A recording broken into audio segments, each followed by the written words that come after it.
ओम शांति। आज 21 सितंबर 2020 की साकार मुरली। पहले सुनते हैं मुरली के कुछ मुख्य पॉइंट्स। आज बाबा ने कहा, मनुष्य ऐसा कर्म करते हैं तो समझते हैं यह पाप नहीं है, विकार को पाप नहीं समझते हैं। अभी बाप ने बताया है यह बड़े से बड़ा पाप है, इन पर जीत पानी है। बाप कहते हैं किसको भी दुख नहीं देना है, नहीं तो दुखी होकर मरेंगे।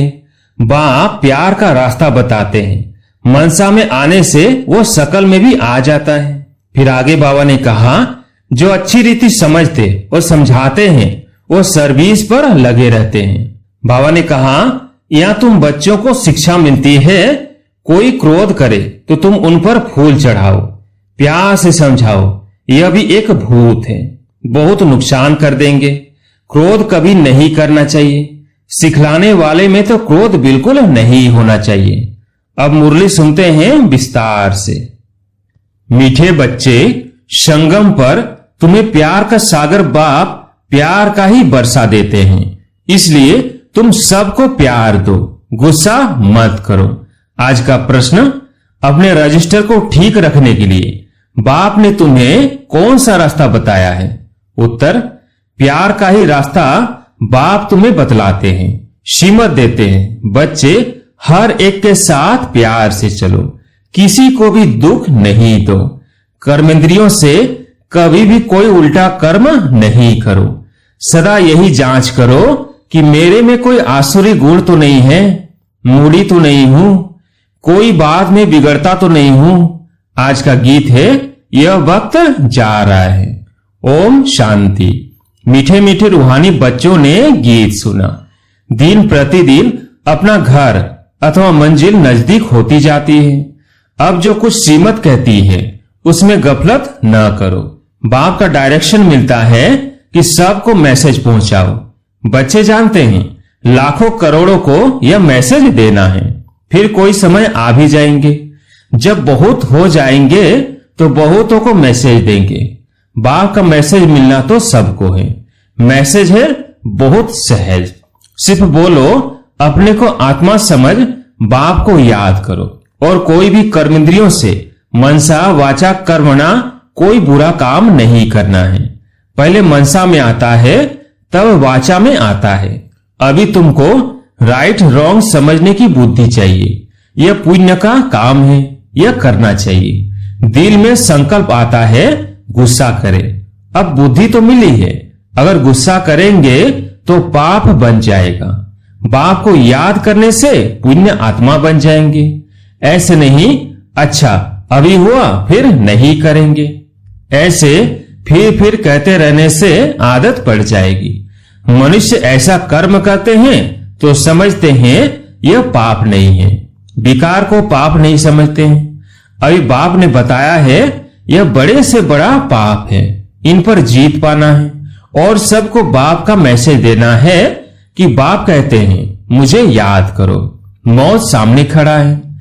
जब कोई मरने पर होते हैं तो उनको कहते हैं गॉड फादर को याद करो, रिमेंबर गॉड फादर। वो समझते हैं यह गॉड फादर पास जाते हैं, परंतु वो लोग यह तो जानते नहीं कि गॉड फादर को याद करने से क्या होगा, कहां जाएंगे। आत्मा एक शरीर छोड़ दूसरा लेती है, गॉड फादर के पास तो कोई जा न सके। तो अब तुम बच्चों को अविनाशी बाप की अविनाशी याद चाहिए। जब तमो प्रधान दुखी बन जाते हैं तब तो एक दो को कहते हैं गॉड फादर को याद करो। सब आत्माएं एक दो को कहती है, कहती तो आत्मा है ना, ऐसे नहीं कि परमात्मा कहते हैं। आत्मा आत्मा को कहती है बाप को याद करो। यह एक कॉमन रस्म है। मरने समय ईश्वर को याद करते हैं, ईश्वर का डर रहता है। समझते हैं अच्छे व बुरे कर्मों का फल ईश्वर ही देते हैं। बुरा कर्म करेंगे तो ईश्वर धर्मराज द्वारा बहुत सजा देंगे, इसलिए डर रहता है। बरोबर कर्मों की भोगना तो होती है ना। तुम बच्चे अभी कर्म अकर्म विकर्म की गति को समझते हो, जानते हो यह कर्म अकर्म हुआ। याद में रह जो कर्म करते हैं वो अच्छे करते हैं। रावण राज्य में मनुष्य बुरे कर्म ही करते हैं। राम राज्य में बुरा काम कभी होता नहीं। अब सीमा तो मिलती रहती है, कहाँ बुलावा होता है, यह करना चाहिए या नहीं करना चाहिए, हर बात में पूछते रहो। समझो कोई पुलिस की नौकरी करते हैं तो उन्हें भी कहा जाता तुम पहले प्यार से समझाओ, सच्ची ना करे तो बाद में मार।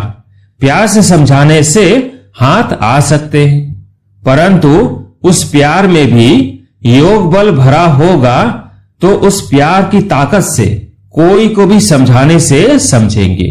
यह तो जैसे ईश्वर समझाते हैं, तुम ईश्वर के बच्चे योगी हो ना, तुम्हारे में भी ईश्वरीय ताकत है। ईश्वर प्यार का सागर है, उनमें ताकत है ना। सबको बरसा देते हैं। तुम जानते हो स्वर्ग में प्यार बहुत होता है। अभी तुम प्यार का पूरा बरसा ले रहे हो। लेते लेते नंबरवार पुरुषार्थ करते करते प्यारे बन जाएंगे। बाप कहते हैं किसको भी दुख नहीं देना है, नहीं तो दुखी होकर मरेंगे। बाप प्यार का रास्ता बताते हैं। मनसा में आने से वह शकल में भी आ जाता है। कर्मेंद्रियों से कर लिया तो रजिस्टर खराब हो जाएगा। देवताओं की चाल चलन का गायन करते हैं ना, इसलिए बाबा कहते हैं देवताओं के पुजारियों को समझाओ। वो महिमा गाते हैं आप सर्वगुण संपन्न 16 कला संपूर्ण हो, और अपनी चाल चलन भी सुनाते हैं। तो उनको समझाओ तुम ऐसे थे, अब नहीं हो, फिर होंगे जरूर। तुमको ऐसा देवता बनना है तो अपनी चाल ऐसी रखो तो तुम यह बन जाएंगे। अपनी जांच करनी है। हम संपूर्ण निर्विकारी हैं, हमारे में कोई आसुरी गुण तो नहीं है, कोई बात में बिगड़ता तो नहीं हूं, मूढ़ी तो नहीं बनता हूं। अनेक बार तुमने पुरुषार्थ किया है। बाप कहते हैं तुमको ऐसा बनना है। बनाने वाला भी हाजिर है। कहते हैं कल्प कल्प तुमको ऐसा बनाता हूं। कल्प पहले जिन्होंने ज्ञान लिया है वह जरूर आकर लेंगे। पुरुषार्थ भी कराया जाता है और बेफिक्र भी रहते हैं। ड्रामा की नूंद ऐसी है। कोई कहते हैं ड्रामा में नूंद होगी तो जरूर करेंगे। अच्छा चाट होगा तो ड्रामा कराएगा। समझा जाता है उनकी तकदीर में नहीं है। पहले पहले भी एक ऐसे बिगड़ा था, तकदीर में नहीं था, बोला ड्रामा में होगा तो ड्रामा हमको पुरुषार्थ कराएगा, बस छोड़ दिया। ऐसे तुमको भी बहुत मिलते हैं। तुम्हारा एम ऑब्जेक्ट तो यह खड़ा है, बैज तो तुम्हारे पास है। जैसे अपना पोतामेल देखते हो तो बैज को भी देखो, अपनी चाल चलन को भी देखो। कभी भी क्रिमिनल आंखें न हो, मुख से कोई इविल बात न निकले। इविल बोलने वाला ही नहीं होगा तो कान सुनेंगे कैसे। सतयुग में सब दैवी गुण वाले होते हैं, इविल कोई बात नहीं। इन्होंने भी प्रारब्ध बाप द्वारा ही पाई है। यह तो सबको बोलो बाप को याद करो तो विकर्म विनाश हो जाएंगे। इसमें नुकसान की कोई बात नहीं है। संस्कार आत्मा ले जाती है। सन्यासी होगा तो फिर सन्यास धर्म में आ जाएगा। झाड़ तो उनका बढ़ता रहता है ना। इस समय तुम बदल रहे हो, मनुष्य ही देवता बनते हैं। सब कोई इकट्ठे थोड़ी आएंगे फिर नंबर वार। ड्रामा में कोई बिगड़ समय एक्टर थोड़ी स्टेज पर आ जाएंगे, अंदर बैठे रहते हैं। जब समय होता है तो बाहर स्टेज पर आते हैं पार्ट बजाने। वो है हद का नाटक और यह है बेहद का। बुद्धि में है हम एक्टर्स को अपने समय पर आकर अपना पार्ट बजाना है। यह बेहद का बड़ा झाड़ है। नंबरवार आते जाते हैं। पहले पहले एक ही धर्म था, सभी धर्म वाले तो पहले पहले आ न सके। पहले तो देवी देवता धर्म वाले ही आएंगे पार्ट बजाने, सो भी नंबरवार। झाड़ के राज को भी समझना है। बाप ही आकर सारे कल्प वृक्ष का ज्ञान सुनाते हैं। इनकी भेंट फिर निराकारी झाड़ से होती है।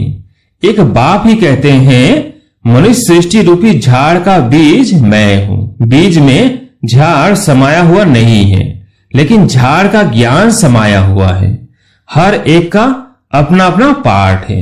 चैतन्य झाड़ है ना, झाड़ के पत्ते भी नंबरवार निकलेंगे। इस झाड़ को कोई भी समझते नहीं है। इनका बीज ऊपर में है, इसलिए इनको उल्टा वृक्ष कहा जाता है। रचयिता बाप है ऊपर में। तुम जानते हो हमको जाना है घर जहां आत्माएं रहती हैं। अभी हमको पवित्र बनकर जाना है। तुम्हारे द्वारा योग बल से सारी विश्व पवित्र हो जाती है। तुम्हारे लिए तो पवित्र सृष्टि चाहिए ना।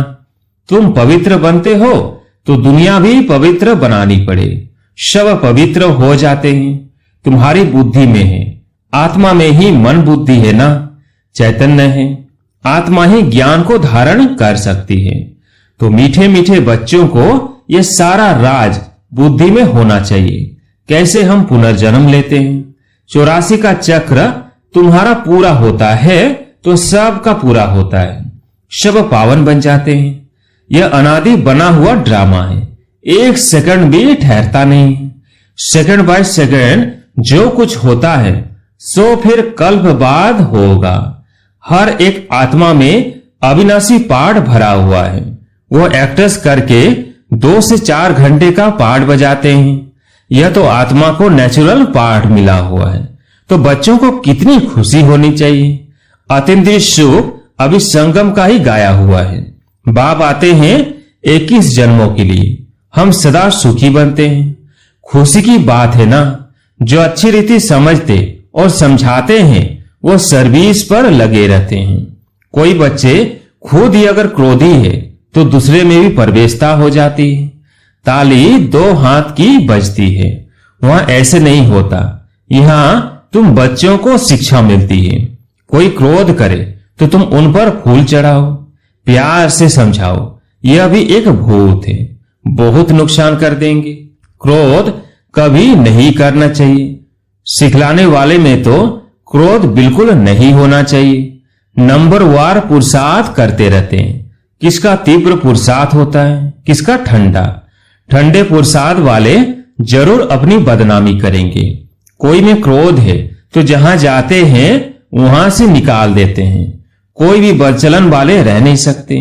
इम्तिहान जब पूरा होगा तो सबको पता पड़ेगा कौन कौन क्या बनते हैं। सब साक्षात्कार होगा। जो जैसा काम करते हैं उनकी ऐसी महिमा होती है। तुम बच्चे ड्रामा के आदि मध्य अंत को जानते हो। तुम सब अंतर्यामी हो। आत्मा अंदर में जानती है यह सृष्टि चक्र कैसे फिरता है। सारे सृष्टि के मनुष्यों की चाल चलन का, सब धर्मों का तुम्हें ज्ञान है। उनको कहा जाएगा अंतर्यामी। आत्मा को सब मालूम पड़ गया। ऐसे नहीं, भगवान घट घट वासी है। उनको जानने की क्या दरकार है। वो तो अभी भी कहते हैं जो जैसा पुरुषार्थ करेंगे ऐसा फल पाएंगे। मुझे जानने की क्या दरकार है। जो करता है उसकी सजा भी खुद पाएंगे। ऐसी चलन चलेंगे तो अधम गति को पाएंगे। पद बहुत कम हो जाएगा। उस स्कूल में तो नापास हो जाते हैं तो फिर दूसरे वर्ष पढ़ते हैं। यह पढ़ाई तो होती है कल्प कल्पांतर के लिए। अब न पढ़े तो कल्प कल्पांतर नहीं पढ़ेंगे। ईश्वरीय लॉटरी तो पूरी लेनी चाहिए ना। यह बातें तुम बच्चे समझ सकते हो। जब भारत सुखधाम होगा तब बाकी सब शांति धाम में होंगे। बच्चों को खुशी होनी चाहिए। अब हमारे सुख के दिन आते हैं। दीपमाला के दिन नजदीक होते हैं तो कहते हैं ना बाकी इतने दिन हैं, फिर नए कपड़े पहनेंगे। तुम भी कहते हो स्वर्ग आ रहा है। हम अपना श्रृंगार करें तो फिर स्वर्ग में अच्छा सुख पाएंगे। साहूकार को तो साहूकारी का नशा रहता है। मनुष्य बिल्कुल घोर नींद में है। फिर अचानक पता पड़ेगा यह तो सच कहते थे। सच को तब समझे जब सच का संग हो। तुम अभी सच के संग में हो। तुम सत बनते हो सत बाप के द्वारा। वह सब असत्य बनते हैं असत्य द्वारा। अभी कॉन्ट्रास्ट भी बता रहे हैं कि भगवान क्या कहते हैं और मनुष्य क्या कहते हैं। मैगजीन में भी डाल सकते हो। आखिर विजय तो तुम्हारी ही है। जिन्होंने कल्प पहले पद पाया है वह जरूर पाएंगे, यह सर्टेन है। वहां अकाले मृत्यु होता नहीं, आयु भी बड़ी होती है। जब पवित्रता थी तो बड़ी आयु थी। पतित पावन परमात्मा बाप है तो जरूर उसने ही पावन बनाया होगा। कृष्ण की बात सोचती नहीं। पुरुषोत्तम संगम युग पर कृष्ण फिर कहां से आएगा? वही फीचर्स वाला मनुष्य तो फिर होता नहीं। 84 जन्म, 84 फीचर्स, 84 एक्टिविटी, यह बना बनाया खेल है, उसमें फर्क नहीं पड़ सकता। ड्रामा कैसा वंडरफुल बना हुआ है। आत्मा छोटी बिंदी है, उसमें अनादि पाठ भरा हुआ है, इसको कुदरत कहा जाता है। मनुष्य सुनकर वंडर खाएंगे, परंतु पहले तो यह पैगाम देना है कि बाप को याद करो, वही पतित पावन है, सर्व का सदगति दाता है। सतयुग में दुख की बात होती नहीं, कलयुग में तो कितना दुख है, परंतु यह बातें समझने वाले नंबरवार है। बाप तो रोज समझाते रहते हैं। तुम बच्चे जानते हो शिव बाबा आया हुआ है हमको पढ़ाने, फिर साथ ले जाएंगे। साथ में रहने वालों से भी बांधेलियां ज्यादा याद करती है, वह ऊंच पद पा सकती है। यह भी समझ की बात है ना। बाबा की याद में बहुत तड़पती है। बाप कहते हैं बच्चे याद की यात्रा में रहो, दैवी गुण भी धारण करो तो बंधन कटते जाएंगे, पाप का घड़ा खत्म हो जाएगा। अच्छा, मीठे मीठे सिकिलधे बच्चों प्रति माता पिता बाप दादा का याद प्यार और गुड मॉर्निंग। रूहानी बाप की रूहानी बच्चों को नमस्ते। हम रूहानी बच्चों की रूहानी बाप दादा को याद प्यार गुड मॉर्निंग नमस्ते नमस्ते। धारणा के लिए मुख्य सार। पहला पॉइंट, अपनी चाल चलन देवताओं जैसी बनानी है। कोई भी इविल बोल मुख से नहीं बोलने हैं। ये आंखें कभी क्रिमिनल ना हो। दूसरा पॉइंट, क्रोध का भूत बहुत नुकसान करता है। ताली दो हाथ से बजती है, इसलिए कोई क्रोध करे तो किनारा कर लेना है, उन्हें प्यार से समझाना है। आज प्यारे मीठे बाबा का वरदान, अव्यक्त स्वरूप की साधना द्वारा पावरफुल वायुमंडल बनाने वाले अव्यक्त फरिश्ता भवो। अव्यक्त स्वरूप की साधना द्वारा पावरफुल वायुमंडल बनाने वाले अव्यक्त फरिश्ता भव। वायुमंडल को पावरफुल बनाने का साधन है अपने अव्यक्त स्वरूप की साधना। इसका बार बार अटेंशन रहे, क्योंकि जिस बात की साधना की जाती है उसी बात का ध्यान रहता है। तो अव्यक्त स्वरूप की साधना अर्थात बार बार अटेंशन की तपस्या चाहिए। इसलिए अव्यक्त फरिश्ता भव के वरदान को स्मृति में रख शक्तिशाली वायुमंडल बनाने की तपस्या करो, तो आपके सामने जो भी आएगा वह व्यक्त और व्यर्थ बातों से परे हो जाएगा। आज का स्लोगन है, सर्वशक्तिमान बाप को प्रत्यक्ष करने के लिए एकाग्रता की शक्ति को बढ़ाओ। सर्वशक्तिमान बाप को प्रत्यक्ष करने के लिए एकाग्रता की शक्ति को बढ़ाओ। अच्छा।